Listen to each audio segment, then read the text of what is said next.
We are on top of developing news in Middletown this morning. Crews will be back out there dealing with brush fires. Two separate fires started in the area of River Freeman and Aircraft Roads. And we showed you the scorched area, if you remember, yesterday morning.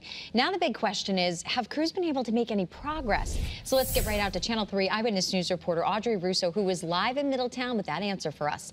Audrey, are the flames under control at all? Nicole, Wendell, for the most part, crews say that they are. Obviously, things look a lot different out here today. One thing we have been noticing, though, along the tree line, we've seen a couple of puffs of smoke. It seems like they're kind of starting and stopping. You can see one all the way out there, just along that tree line. So hotspots, situations that DEEP officials need to monitor, and they will be doing, as you mentioned, throughout the day.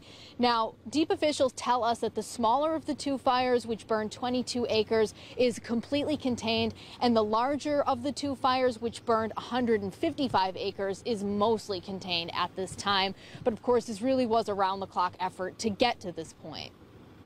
It's been 2 days since firefighters rushed to the scene of this fire in Middletown, smoke escaping from the trees over River and Freeman roads.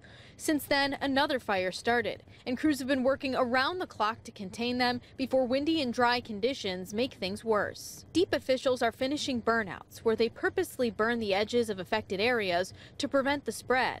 Now the two fires are being monitored, as the larger one is mostly under control and the smaller one is completely contained. The fire hasn't affected any structures yet, but residents who live close by didn't want their homes to be the first. It's very scary. You know, I'm very worried about the property damage, my house, my son's house, our equipment, and I hope they can control it.